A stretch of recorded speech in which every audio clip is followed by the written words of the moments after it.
Put on your polyester suit and prepare for a wild ride through the seedy underbelly of 1980s nightlife. Today, we're turning back the clock to 1987 to explore the risque and humorous world of Leisure Suit Larry. It's the late 80s, and Sierra Online, already famous for their adventure games, decides to take a bold new direction. They task game designer Al Lowe with creating a game that would break all the conventional rules. The result? A point and click adventure that's cheeky, irrelevant, and downright hilarious. Today, we'll explore the story behind Leisure Suit Larry. We'll look at its development and talk about our own experiences with the game.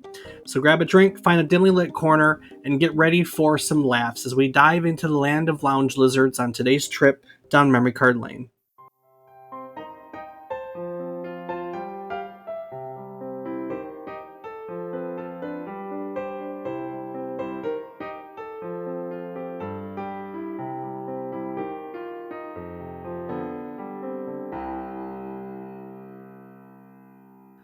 Good morning, good afternoon, and good evening. I hope these words find you well. Hello, and welcome to the 201st episode of our video game history podcast, A Trip Down Memory Card Lane. Each week, we'll tell you a story relevant to the current week in gaming history. It can be about a game or the people that have created it. It can be about a console or the technology that brought it to life. We often talk about the companies that bring it all together, making our hobby a reality. While telling you each story, we hope to teach you something new about the topic, what it took from the world as its inspiration, or what it gave back to the world in its legacy. Today, we're all going to learn about Leisure Suit Larry in the Land of the Lounge Lizards, originally released for MS-DOS and other platforms on July 5th, 1987. I'm David Casson, and as always, I'm joined by my co-host, who probably still owns a leisure suit. He's my brother, Rob Casson. Rob, tell the people about your Leisure Suit days. Did you ever get lucky? Well, Dave, is it not lucky to have a leisure suit? It's a valid point. That is a commodity these days. Not everyone has a leisure suit, so you might be right about that one. There you go. But did it bring you any good luck other than fashion? That's a tough question. I guess luck is what you make of it. Luck is indeed what you make of it. So the answer is no. If you had gotten lucky, you'd want to brag about it. Well, luck has two sides, Dave. There's good luck and bad luck. There is good So luck and bad luck. it definitely brought luck, but good question is which one? That's a valid point.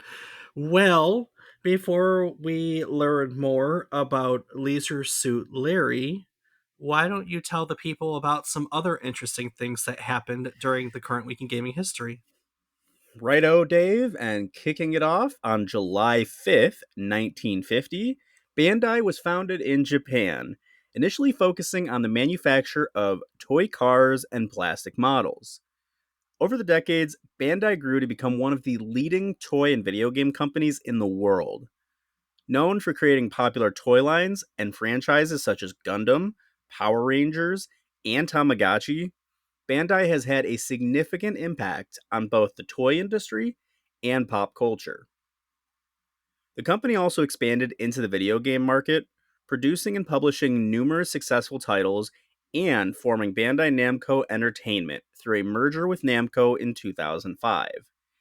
This merger further solidified Bandai's influence in the entertainment industry, combining its expertise in toys and games to create a powerhouse in the global market. I mean, Gundam, Power Rangers, Tamagotchi, those are certainly the toys of my childhood. Middle school. Let's say middle school. I mean, let's be real, I was heavy into all that stuff too. So, you There was a know. Tamagotchi for every generation. Oh, honestly, I'm pretty sure that there is still Tamagotchi now. I think there is still Tamagotchi. You are probably right about that. I No think doubt. the only thing of those three that's not as relevant now is Gundam, but I think that the realization that large mechanized robots are going to be a thing in war soon is, people just don't want to see it for entertainment. But Bandai's been around for a long, long time. They sure have. 74 years. That's really impressive. It's crazy when you think about it, you know? It is. You were right about that. But hey, they're doing fantastic. Keep kicking out the awesome stuff you do. Very true. On July 2nd, 1984, Atari, one of the pioneering companies in the video game industry, underwent a significant transition when it was sold to Jack Tramiel, the founder of Commodore International. This sale marked a pivotal moment for Atari, which had been struggling financially due to the video game crash of 1983, a period marked by oversaturated markets and waning consumer interest. Tramiel acquired the consumer division of Atari Inc., subsequently forming Atari Corporation. Under his leadership, the focus shifted primarily towards personal computers with the launch of products like the Atari ST series. This move was aimed at reviving the company's fortunes by tapping into the growing market for home computing, leveraging Atari's brand recognition and technological expertise. The sale to Tramiel signaled the end of an era for Atari as a major player in the video game console market, transitioning it towards a new identity focused more on computer technology. Dun dun dun. The beginning of the end. Not really. I mean, Atari's still around today, but that was a moment that everything changed for Atari. That's for sure. So It definitely was, but you say that they're still around, but is Atari as prevalent of a name now as it was back in the day? no, but yes, in a different way. I mean, they just bought in television. And you know what's cool about that? So, last year, a couple years ago, would have been a couple years ago because the date, they had that Atari 50 collection that I still need to pick up because I'm lame. I don't know why, as a historian, I haven't played through the Atari 50 collection. But with that sale of in television, they're integrating that library into it. So they're going to do an update where they add like 39 games, I think they said, to the Atari 50 collection, which is amazing. A lot more preservation of history. I'm excited. So And I won't disagree, but you say that they acquired in television, but again, is in television as prevalent today? no, no, they're definitely not the big companies. They're not the big companies, but they're historically relevant. So it's nice that they're still around for sure. Oh, there's no denying that. We talked a little bit about Jack Tramiel and how he affected the company. If you go back and you listen to our episode on the Sword Quest series, which was this really fun series of games that Atari turned into a contest where they tried to sell the Pimp Cup. Remember the Pimp Cup? Oh yeah, the pimp cup, We the loved it. badass knight or sword. Sword, yeah. Yep.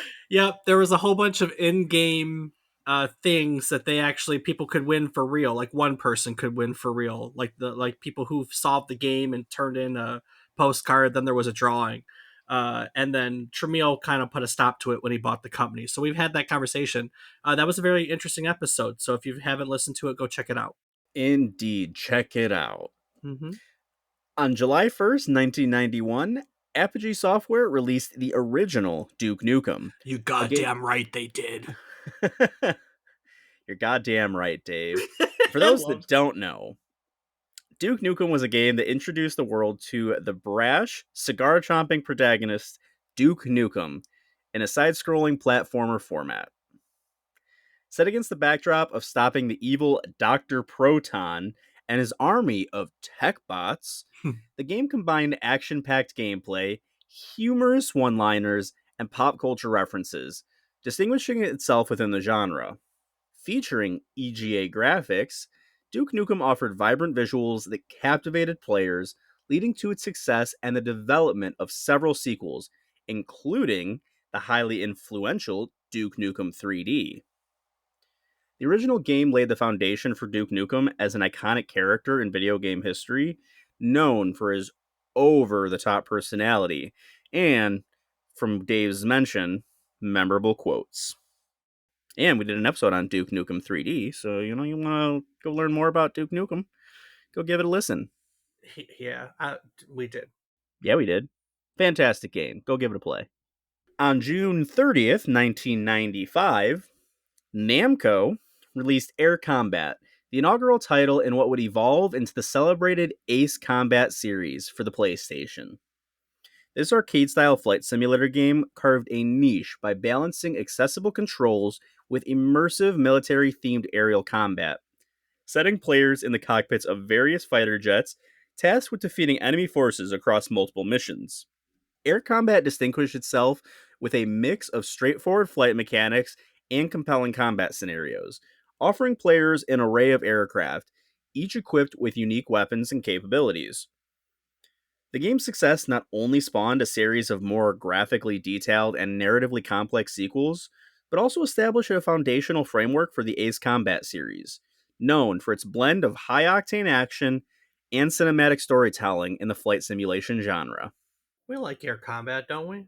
I don't know about air combat, but Ace Combat, absolutely. I have a lot of time in that series. I love my flight simulators. I love the combat. I love the combat aspect of them. I think it's really cool. And Ace Combat is just a fantastic series, even though it's not as traditional as like your DCS or some other more realistic flight sims. I think it's a great blend of flight simulation with that arcade aspect, just to kind of push the drive. If you're into flight sims and fighting, go try out the Ace Combat series. Indeed, go try out the series. So that will, I don't know. There's how many of them? Nine? Are we up to nine now? Correct. Yep. Nine. Unless there's a tenth that I'm not aware of, but I know that nine has the most recent and that I have played at least. Yeah. I don't play much Air Combat. I remember playing the first couple and remembering like how awesome they were, like because it's something different. It's a genuine flight simulator that's arcadey, right? And that Yes. makes it fun to play, to be honest with you, because like there's a time when you want to play an actual flight sim, and then there's time when you want to play a flying game. Those are two separate things, you know. Yeah, Um, definitely. and that's one thing I liked most about Air Combat. And it had a damn good story. Like it was a flight sim ish that had a really good story, and that was also what was fun about it. So Oh yeah, the story is honestly what sold that. Like you say, with the arcade style, it definitely took away from the flight simulation portion of it, but it was still immersive enough. I mean, when I played Ace Combat 9, I was on a HOTAS, so I could still get that flight simulation aspect of it, but the arcade style made it a little easier, a little more player friendly, and like you say, the story just fantastic. They do a great job with that. they do absolutely do. Last up for this week in gaming history, celebrating July 4th.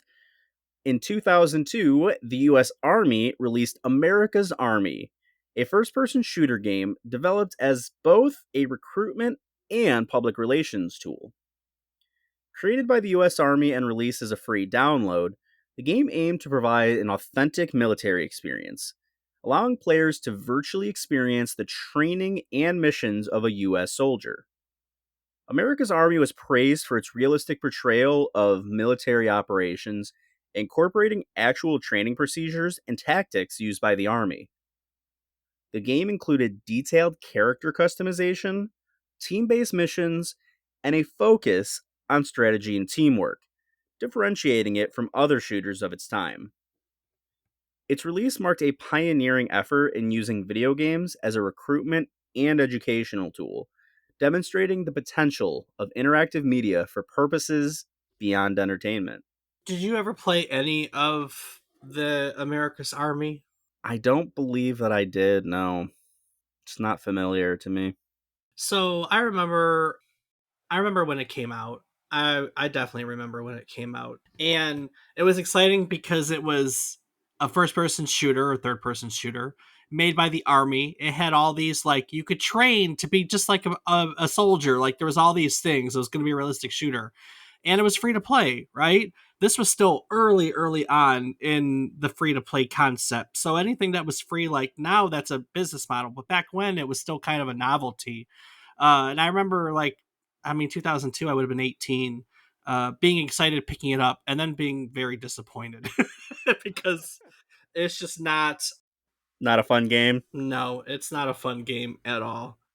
that would explain why I had never gotten around to playing it. I do remember seeing it. I mean, obviously, 2002, I would have been 7 at the time, but I do recall it. I remember a game from the U.S. Army, but it just didn't seem as appealing.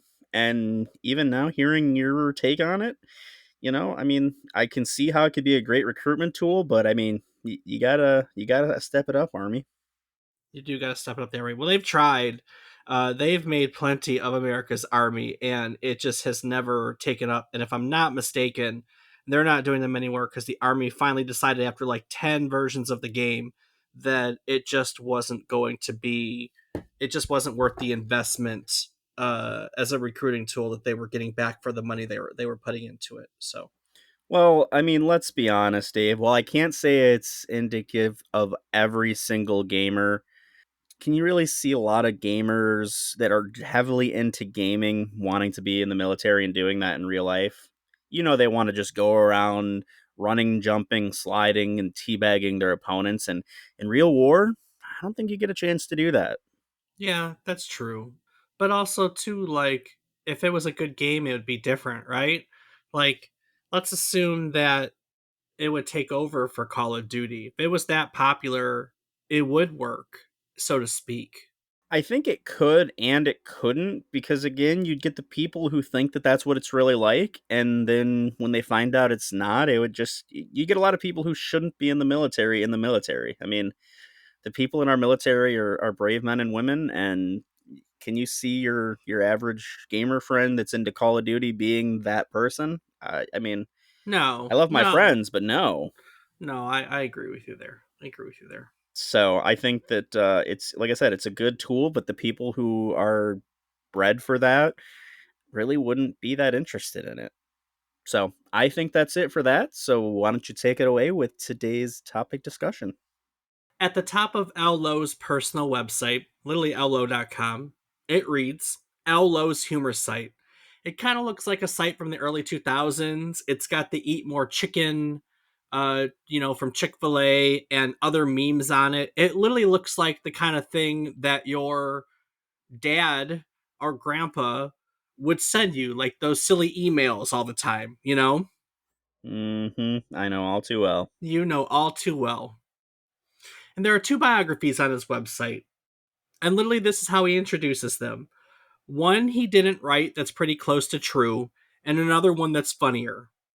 So the funnier one starts I was born a poor black child in Gumbo, Missouri. That's how Al Lowe usually pens his resume. The normal one describes Al Lowe as the perennial class clown, often getting into trouble with pranks that didn't amuse his teachers. So, needless to say, humor has always been a part of Al Lowe's life. In fact, it's fair to say with those that he sees humor as the primary part of his personality, right? He's a funny man. Growing up just outside of St. Louis, Al Lowe also played the saxophone through Yeah, school, right? right on. And into college. He went to the University of Missouri. He played the saxophone. After college, he continued to play. He played gigs in clubs. And also, for 15 years, he was a band director. We're familiar with those, huh? Yeah, a little bit, Little bit. Little bit.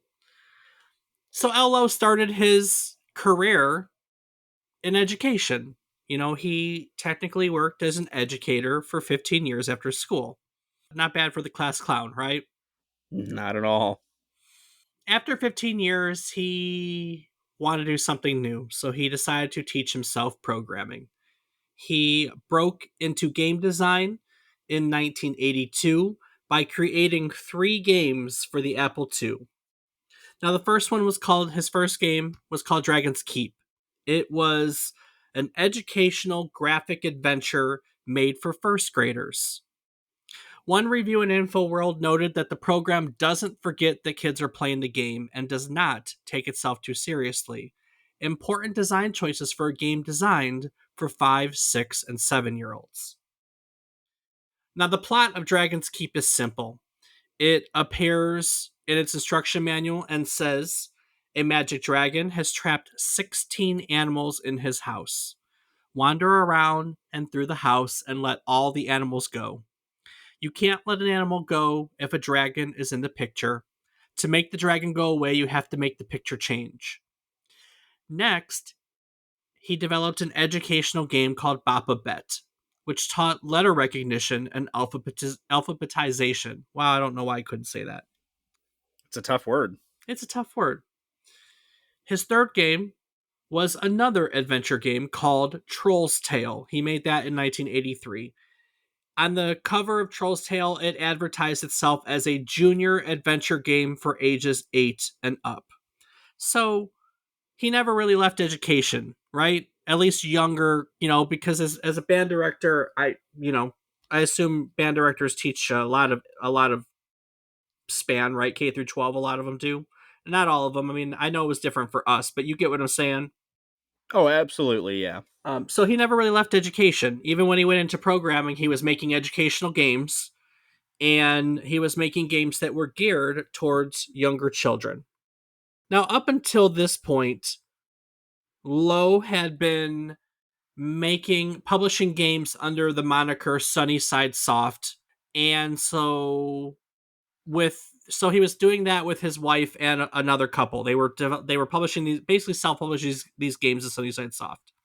About the time that Troll's Tale was due to come out, Sierra Entertainment ended up buying Sunnyside Soft out. And so all three of these games from that point on were going to be published by Sierra. And with that, L. Lowe started a career with Sierra Entertainment that lasted for the next 16 years. Now, we've learned about Sierra before, right? Back when we learned about Roberta Williams, she's the queen of the adventure genre. That was back in episode 89. So if you'd like to learn about it in detail, go check out episode 89, which is on King's Quest, the granddaddy of the adventure genre. But one of the granddaddies of the adventure genre. There are older adventure games. Don't anyone catch me on that. Let's call it a pivotal moment in the adventure genre. Right you are, Dave. But the Cliff Notes version of Sierra Entertainment, for our purposes, is that Roberta and her husband, Ken Williams, founded Online Systems in 1979, intending to make software for business purposes. And then Ken brought home a terminal, which was basically a computer that would connect to what at the time we would consider the internet. It wasn't the internet yet, but it was the precursor to it. And whenever you were on the terminal, you had access to everything else in the terminal. And someone else had made a game on the terminal. We've done a whole episode about this game. It comes up time and time and time again because it is one of the most influential games in the early years of gaming. And that game Pac-Man. is, yes, Pac-Man. That game is Colossal Cave Adventure, aka Adventure. Pretty much any adventure or role playing game in the very beginning will take inspiration from it. Well, Roberta loved it, and it hooked her on video games. She became hooked specifically on text adventure games, but she soon realized that she could use the graphic display capabilities of the Apple II. Eventually, they got an Apple II. She realized that she could use its graphical display to create a better gaming experience. And this led her to create a game called Mystery House, which was the very first graphical adventure game in history. With the success of Mystery House, they started focusing on graphic adventure games, eventually changed their name to Sierra Online, and they continued to produce great quality games for computers for years and years and years and years. And about the time they changed over to Sierra Online is about the time that all those junior graphic adventures of Sunnyside came to be under the Sierra umbrella. That was all, if I'm not mistaken, that was all 1982. So L. Lowe's first game as a Sierra employee was yet another adventure game geared towards younger children. In 1983, Sierra designed an adventure game based around Jim Henson's fantasy film, The Dark Crystal. When it was successful, they tapped Lowe to write an alternate version of the game that was made for younger players, made for children. It was called The Gelfling Adventure. And then Sierra acquired a Disney license, and that started a period of time in which L. Lowe became the designer for a number of games that were based on that license. He worked on games such as Donald Duck's Playground, which was an educational title, Mickey's Space Adventure, which was an adventure title, Winnie the Pooh and the Hundred Acre Woods, which was another adventure title. And his success with the Disney license earned him to write to start working on other things. So he became the lead programmer in some really well known Sierra series. For instance, he was the lead programmer on King's Quest 3. At the time, King's Quest was like the Sierra property. So that was a big honor to be the lead programmer in like the biggest series that Sierra was making at the time, right? Right? And this came to other things too. He was also lead programmer in Police Quest. So a whole bunch of games, right? Three before he was Sierra, even though they're Sierra titles now, they are not Sierra titles then. So he had three before, and then he made Dark Fantasy or Dark Crystal, the Gelfling Adventure, and then Donald Duck, and he made all these games, right? But none of those, not a single one of those, is what he's known for, not in any way, shape, or form. And the funny part about that is, as we're going to learn today, most people probably don't know that L. Lowe made all those games and would find it hard to believe that in the years prior to him making his best known series, which is the reason we're here today, Leisure Suit Larry, that he worked almost exclusively with children's educational titles. You know? Yeah, it's definitely a shocking thing to know. How I mean, how? Definitely. Right? How does a man who is a band director for 15 years and makes educational titles end up making Leisure Suit Larry? Well, I mean, let's be honest. One for starters, one thing is that people are not one dimensional, right? Like he can be a respectable band director and then have a crude sense of humor in front of his friends and family. You get what I'm saying? A Um, 100%. And also, let's be honest, kids say the darndest things. So Kids I'm do sure say that some of the influence for the games came from some of the stuff his students have said. very, very true. Let's back up a little bit to 1979.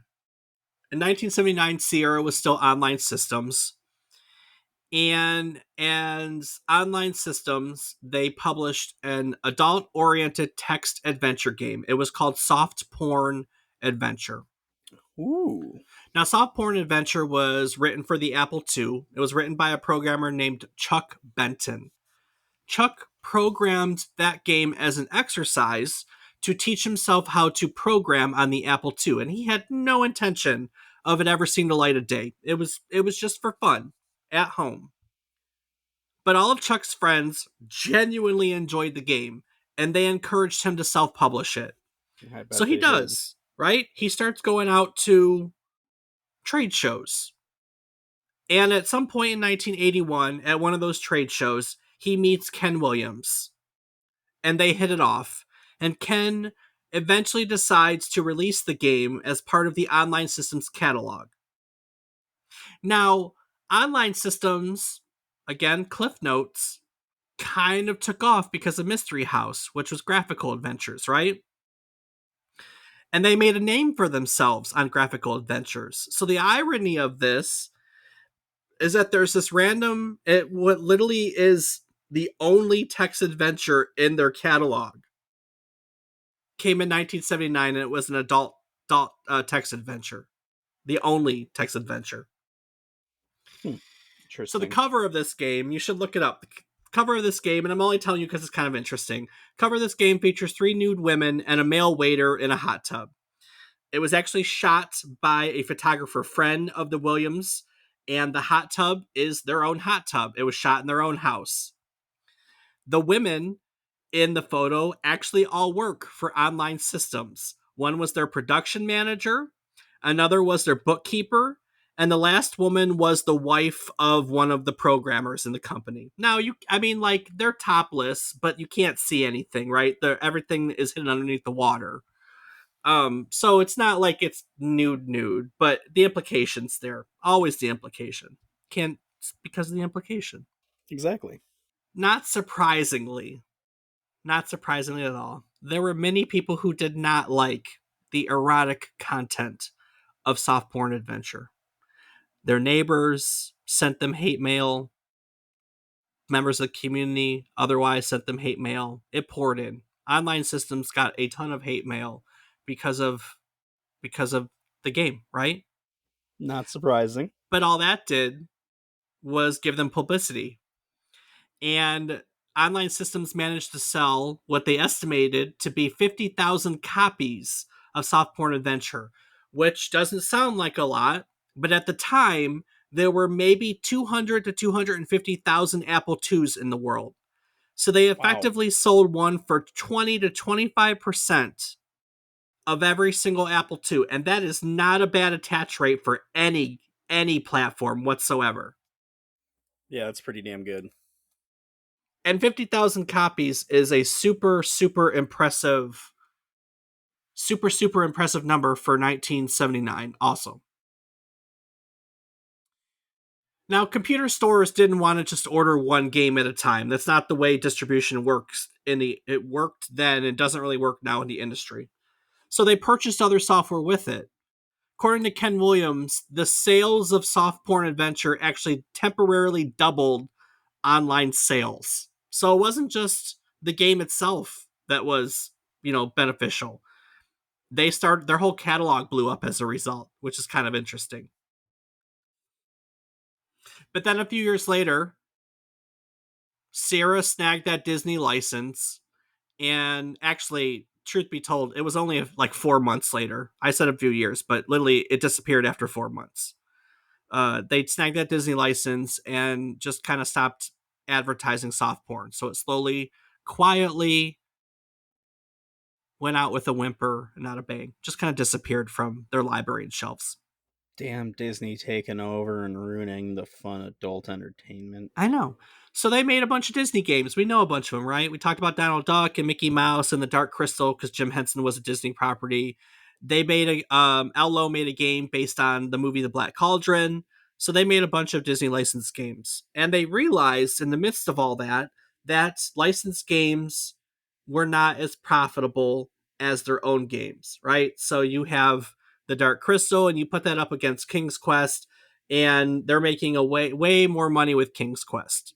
So a decision was made at some point in there to lose the Disney license because it just wasn't as profitable as the company had hoped it would be, right? Right. So they're now sitting there trying to figure out what's next. We don't want to do Disney. We're already working on sequels and all of these properties.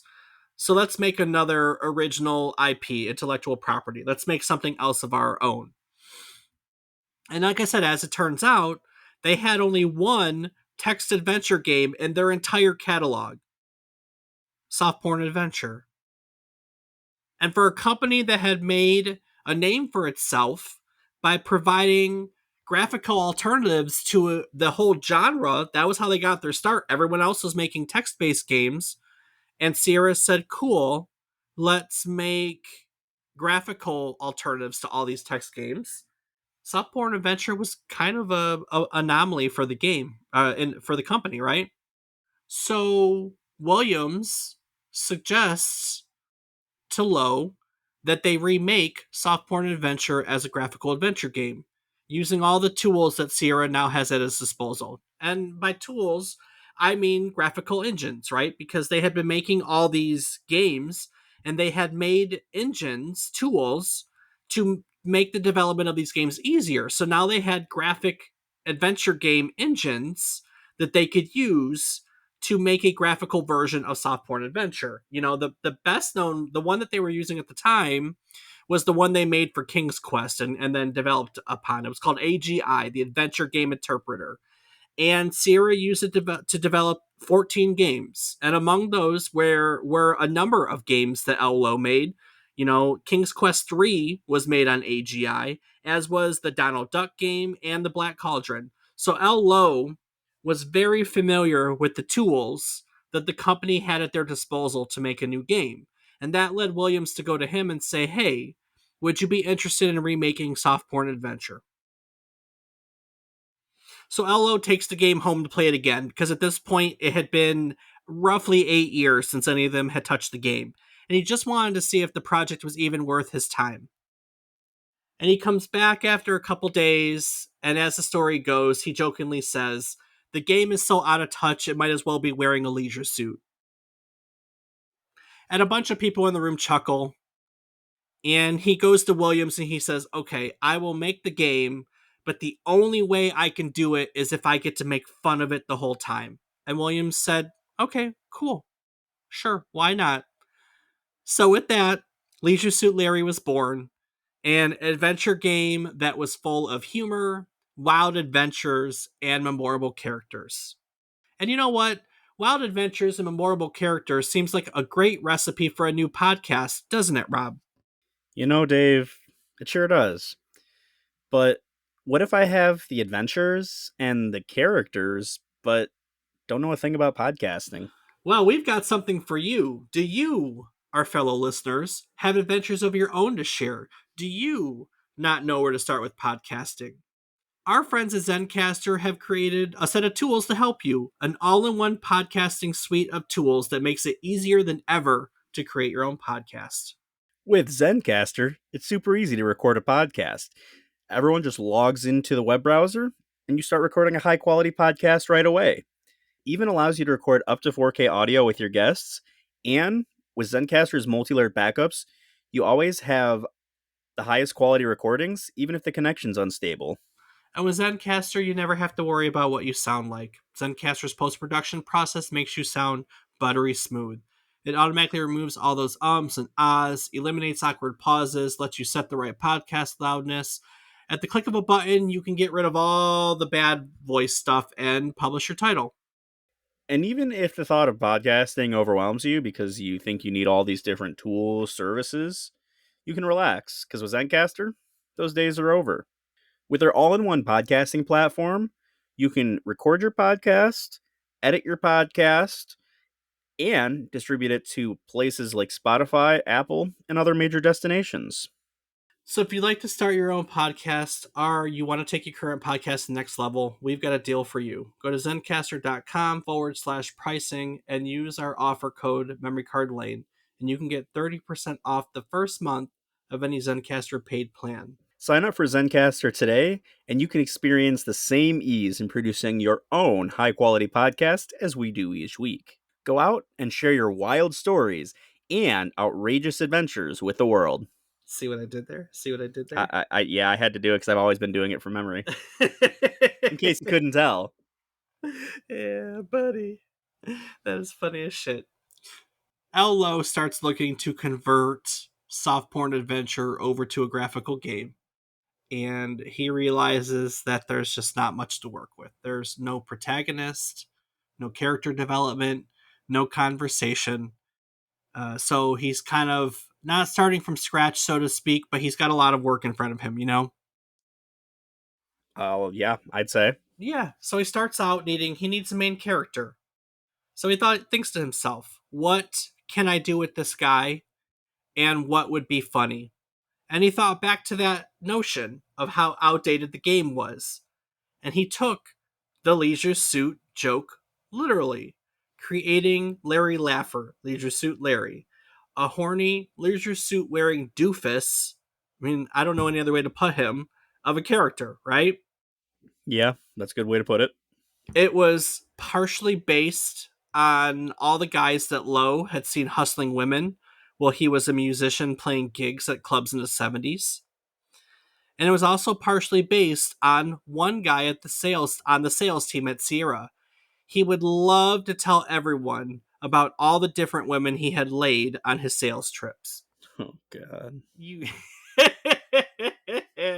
They would just go in an interview he was like, dude, we don't care, like nobody cares, you know. So that's where Leisure Suit Larry came from, that guy.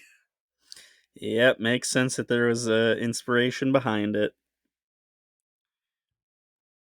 So he has a main character and he starts to add dialogue to the game. And he realizes that pretty much everything that soft porn had to offer, which was little, was trash. And he got rid of all of it. In fact, there is only one line of dialogue left from soft porn adventure. Beyond that, writing a comedy game, which is what he wanted to do, right? Because the only way he accepted the game was if he could make fun of it because it was so outdated. The concept of writing a comedy game was absolutely foreign to Lowe. Like, he had no clue what he was doing. So his idea was just to start throwing jokes in there. He said, I started putting anything funny into the game. That's how I wrote Leisure Suit Larry. Other people were brought onto the team to finish it. It was co-designed and illustrated by Mark Crow. Mark Crow created Sierra's Space Quest series. They were working on Space Quest at the time. In fact, Crow was pulled off of Space Quest and he was given an incentive to where the quicker he finished the illustration on Leisure Suit Larry, the higher a percentage of the royalties he would get. So he started working nights and weekends around Space Quest, and he actually finished the illustration on Leisure Suit Larry in 4 weeks, which netted him the highest possible percentage of royalties he could possibly get. Nice. Ken Williams is a co-programmer on the game. He came in to lend some of his programming expertise. And then the guy who wrote Soft Porn Adventure, Chuck Benton, was also given a designer credit because, like I said, one piece of dialogue stayed in the game, but also the basic structure of the game stayed the same. For all purposes, the plot of Leisure Suit Larry is the plot of Soft Porn Adventure, just punched up a whole lot, whole lot, to be fair. So, I mean, there's a lot of people that won't recognize them as being related to one another, but they are. They left the infrastructure in place. So the team finishes up the game roughly June of 1987 or so. That's why we're here. And Sierra Online releases Leisure Suit Larry in the land of the lounge lizards. And at first, it looks like all that hard work that Crow put into the game, those 4 weeks of nights and weekends and probably not seeing his family, it looks like it was for nothing. The marketing team at Sierra was unsure of how an adult game was going to be received at this point, so it was released with no publicity or marketing whatsoever. About a third of the sales in Sierra's entire catalog came from the electronic retail chain Radio Shack. Rest in peace, Radio Shack. Too close Uh, to home. I know, I loved Radio Shack. God, did I used to love Radio Shack. About a third of Sierra's sales came from Radio Shack, and they didn't even bother telling Radio Shack that they had this game available. So when it first came out, it only sold about 4,000 copies. It was, for all purposes, a complete disaster. It's a fiasco, so to speak. And so everyone just moved on to different projects, right? Crow was pulled from the production of Space Quest, so he went back to it. Ello went on to work on Police Quest. I love Police Quest, by the way. I love Police Quest. God, I used to love Police Quest. Not But over familiar the with it myself. no, not at all. No. Do you remember the SWAT games at all? I don't think so. Not by name, at least. So Police Quest 4 was called SWAT, Police Quest 4 colon SWAT, and it was literally a SWAT simulator where you like would use flashbangs and smoke grenades to go hard into a building, and then you would have to like take the criminals down and handcuff them, and it was like, it was like a tactical, what we would consider a tactical shooter nowadays. And at the time, I loved it. I was addicted to it. I freaking thought SWAT was the coolest thing ever, which is really funny considering that I can't stand tactical shooters nowadays. Like you guys do not catch me playing realistic shooters in the slightest, do you? Not even once. Not even once. And SWAT was, for all purposes, that era's like realistic shooter. So it's just funny that it got me. But like the fact that I could play as a SWAT officer was like, I mean, it was the coolest thing ever. We were like taking down bank robbers and hostage situations, and like I mean, there was nothing else like it at the time. So Police Quest is I have a little spot for Police Quest in my heart. The before that, the first three Police Quests were like adventure games where you were a detective, and then Police Quest 4 SWAT kind of changed everything. So Hmm.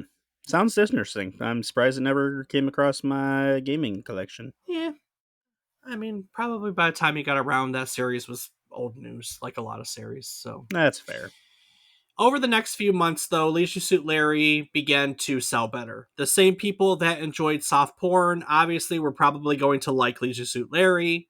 And on top of that, Leisure Suit Larry was easier to play than soft porn adventure because it was graphical based, it had humor baked into it, and because it was graphical, so it was easier on the eyes, right?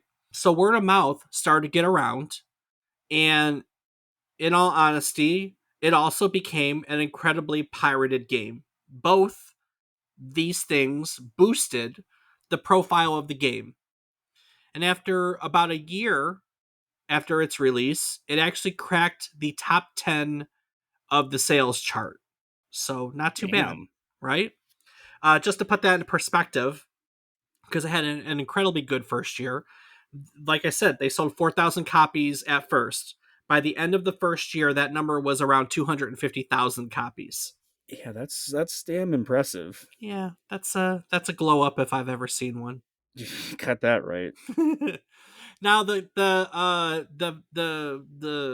piracy of Leisure Suit Larry is actually kind of funny. It was such a widely pirated game.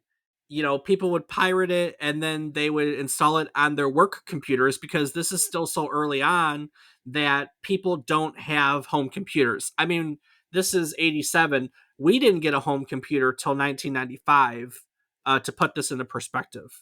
People mostly did computer stuff in their offices, right? And it was such a widespread problem that this game became notorious, like news coverage notorious for spreading computer viruses.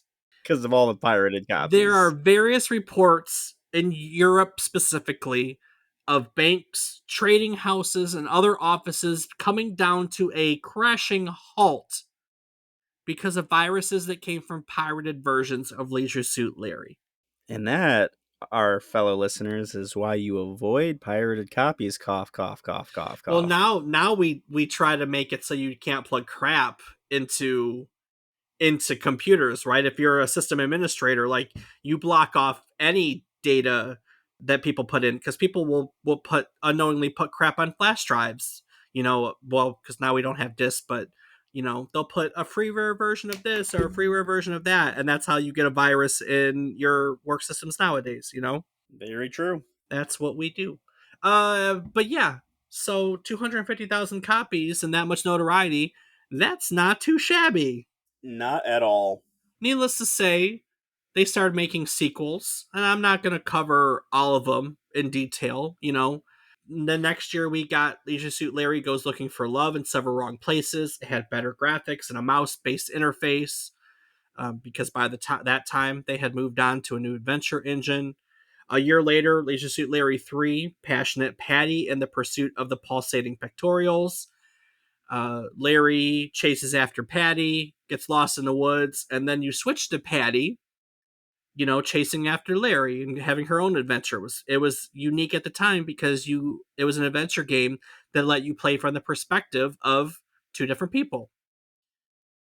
And what became a running joke, there is no Leisure Suit Larry 4. We call Leisure Suit Larry 4 the missing floppies. There is no particular reason for that. I mean, there's a bunch of reasons for that. Nothing that's interesting, a lot of rumors. It just never happened. So they picked it up in 2 years later with Leisure Suit Larry 5. Passionate Patty does a little undercover work. In 1993, you got Leisure Suit Larry 6, Shape Up and Ship Out. And no, that's 1993, you got Leisure Suit Larry 6, Shape Up and Ship Out. And in 1996, you got the seventh title in the series, Leisure Suit Larry Love for Sale, which is the last one that Lowe himself was involved in. He left Sierra not too long after that. That's not quite the whole story. Sierra was sold to CUC and everything changed. A lot of people ended up leaving Sierra after it was sold. But one You of the said to other CUC? CUC, if I'm not mistaken. Yeah, yeah. So the company that made Leisure Suit Larry was sold to Cuck. Got it. I didn't even put that together. Uh, Woo! that's Sells itself. that's yeah. It was sold to Cuck International in 1996. Jesus. You can't make that up, folks. No, you can't make that up at all. Yes, so it was sold to Cuck International in 1996. And so everything changed. A lot of people left. Cuck was, believe it or not interested in adult content. They were being cucks about it. So Leisure Suit Larry was left alone for quite a few years. From 1996 until 2004, there was nothing in the Leisure Suit Larry library. But in 2004, Sierra picked it back up and contracted High Voltage Games, if I'm not mistaken, to make Leisure Suit Larry magna cum laude. And Leisure Suit Larry changed when he moved into the modern era. Magna cum laude is an open world adventure game.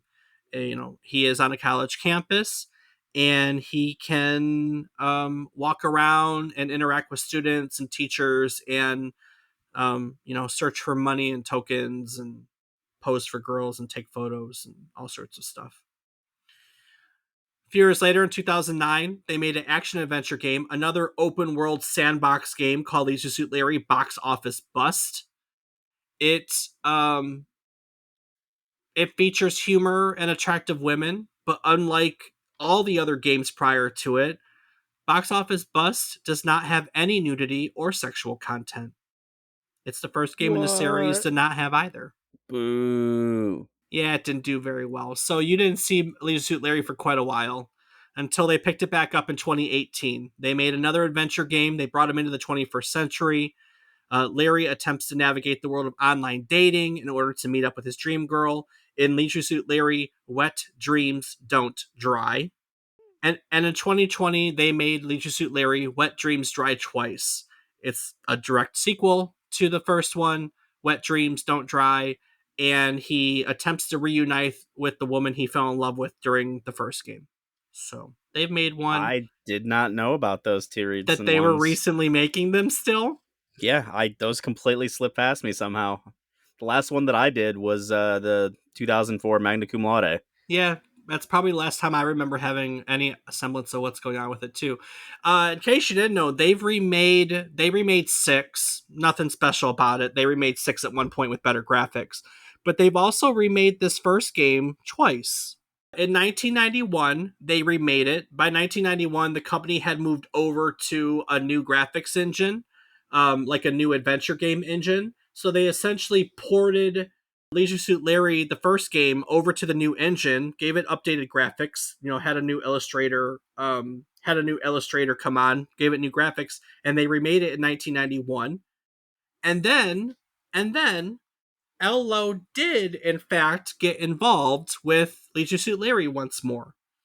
In 2013, he started a Kickstarter project to remake the original game, and it was successful. And so they remade Leisure Suit Larry. It's called Leisure Suit Larry Reloaded in 2013. It completely redraws the originals and updates it to a modern graphics engine. Like, it is the whole game redone modern. They didn't change. Well, they did change the game. Okay, I'm not gonna say they didn't change the game. I read an interview with L. Lowe where he said, I used Reloaded as an opportunity to fix all the things I hated about the original. There were puzzles specifically that I felt weren't very intuitive, and we changed them, made them make sense and relevant to a modern gamer. They basically made the original Leisure Suit Larry more accessible in 2013. I do remember reading, like seeing that on the internet and just never got around to playing it. So it is interesting to know that, so many years later, they were able to redo it and kind of spark it. Seems like it might have sparked a little bit of interest back in the series if they were able to make two more after that, even if they Yeah, didn't have Al's right. influence in them. Well, after that, he had toyed around with the possibility of making Leisure Suit Larry 2 or picking the original series back up with Leisure Suit Larry 8, so to speak, but none of that has actually panned out. Leisure Suit Larry was actually voiced starting in Leisure Suit Larry 6, 6, 7, and what else? What else? What else? What else? Magna Cum Laude, Reloaded. So the same guy starting with 6 has voiced Leisure Suit Larry the whole time. Unfortunately, he passed away 2 years ago. Any new games will have a new voice for Leisure Suit Larry, but from I don't know when did 6 come out? 93? 93 till 2020, they had the same guy voicing Leisure Suit Larry the whole time. A guy It's named Jan Rabson. Maybe pretty Jan damn Rabson. impressive. I know, right? Funny side note: the guy who voiced Larry Laffer also does voices in the Pixar shorts. So, like, the little shorts that start before Toy Story, Up, Wally. Yep. He's done voices in all the Pixar Toon shorts. So, What a weird coincidence. The Disney Sierra Online and then that. Like, dude, that's not it. Okay, so this here, no joke. This guy is a voiceover guy, right? He's got voice credits in Mobile Suit Gundam. He was oh, a random voice heard in the first episode, in one episode of Knight Rider, Jaws, the movie. His voice is in. He is in the TV series Where's Waldo. He does 4 episodes in Teenage Mutant Ninja Turtles. He is the gas station attendant in Toy Story, like the movie Toy Story. yep. Okay. He plays soldiers in The Hunchback of Notre Dame. He has a credit for driver in the movie Hercules. He Oh. is the sushi chef in Monsters Inc. He's the Japanese Oh. businessman in Toy Story 2. Okay. He's TJ Hummer, so the Hummer in Cars. Okay. He's one of the Axiom passengers in Wally. He's a construction worker and the TV announcer in Up. He is the Sparks in Toy Story 3. And let's see, he was also in Monsters University as the Astronomy Club president. So, I mean, this dude has done a lot of Wow. voiceover work, actually. Like, his voice is. He's in A lot of things Rugrats. that I'm familiar with. He's the That's weatherman in Rugrats, even. wow. Okay. Yeah, that's incredible. So, I mean, you've heard his voice, 100,000 times. I kid you not now. right? Yeah, you've definitely heard his voice. So, um, yeah, fun times. Fun times. But, so the thing with Leisure Suit Larry, right? And we'll wrap it up and close it out for today because we're getting at that hour mark.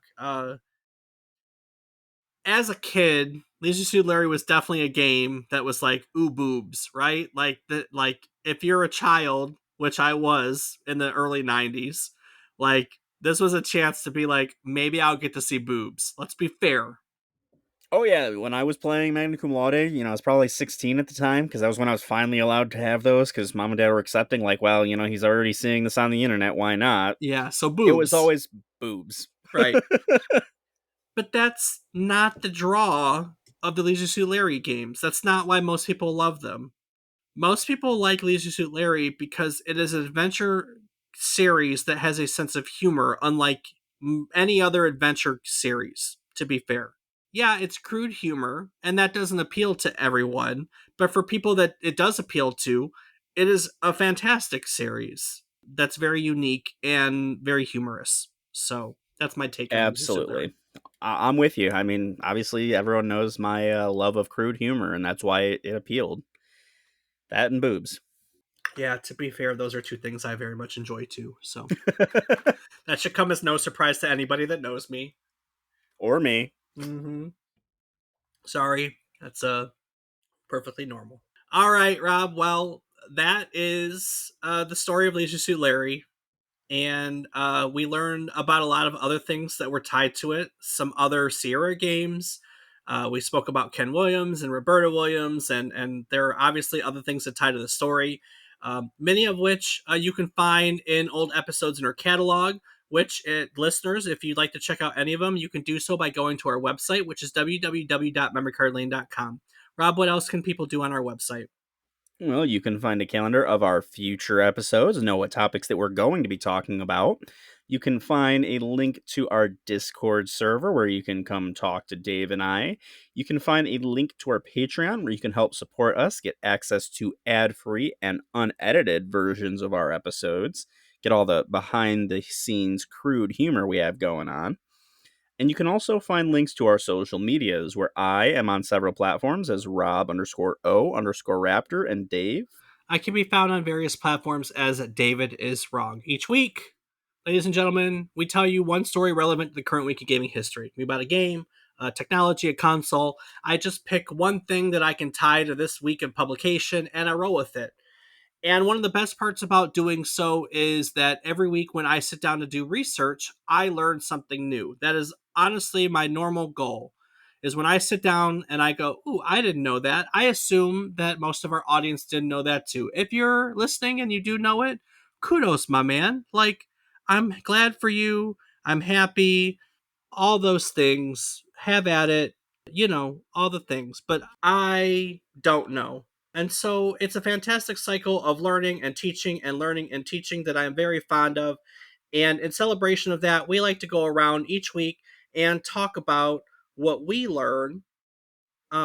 We like to talk about what we learn every week. So, Rob, what did you learn today? Well, I think for me, and even prior to that last little tidbit of information you shared, it was how Aloe went from with Sierra doing Disney to Leisure Suit Larry, which, if you know both of those well enough, are two very drastically different things. And it just also, it's cool to, I shouldn't say cool, it's interesting to know that such a wide range and the correlation that, both Disney, which is for children, and Leisure Suit Larry, which is definitely not. And then the voice actor for Larry Laffer, the exact same thing. I mean, you mentioned a ton of different Disney, Pixar, Nickelodeon shows and movies that are geared towards children, and he does the voice actor for Larry Laffer too. And like, it's just interesting to know that obviously people have a wide range of what they can do. But it's just kind of cool to know that, hey, here's this guy who you might have known from when you were a kid. And then when you get older, you're like, hey, Leisure Suit Larry. And like, just goes with you the whole way. Yep, I agree. So that's it for me. What about yourself? I mean, same. Finding out that he was an educator for so long and he got his start and his progress through education. It's kind of a funny juxtaposition, right? I went from educational games and then I made a name for myself off crude, raunchy Leisure Suit Larry, which to him is funny. I mean, the way he portrays himself on the website, his website is literally called Al Lowe's Humor Site. So he doesn't see the crude, he sees the funny part. And to be honest with you, his normal humor is not crude. Like, it's not like you go on there and it's just crude humor. It's just funny. It's the type of stuff your dad would have emailed you in the early 2000s. Like, hey, check out this. Jurassic Fart? Yeah, exactly. You know what I Yep, mean? Like, exactly. yeah, you know. Oh, I know. So that's all. It was fantastic to learn that juxtaposition and to learn that also I didn't know it was a remake. I mean, for all purposes it was a remake, right? Yeah, that's true. So that was interesting. I had no idea about soft porn adventure. So that's my takeaway too. Fantastic. And that'll do it for Leisure Suit Larry. Yay. Awesome. Well, I guess on that note, is there anything you'd like to add to the episode before I take it out of here today? As always, I will take a quick moment to say thank you so much for joining us on this crude adventure that we call our podcast. It means the world to us to have you here, and we hope you get to learn a little bit and hopefully share in the laughs with us. So thank you. Yeah, thank you. Well, that wraps up our dive into the hilarious world of Leisure Suit Larry. We hope you enjoyed this nostalgic look back at a game that dared to be different and brought a cheeky sense of humor to the adventure genre. Next week, though, we are trading in leisure suits and picking up mech suits as we dive into the high octane world of Armored Core. From its intricate customization options to its intense mech battles, Armored Core has built a legacy as one of the most detailed and engaging mech series in gaming history. And it also gives us a chance to talk about one of Rob's favorite developers, From Software.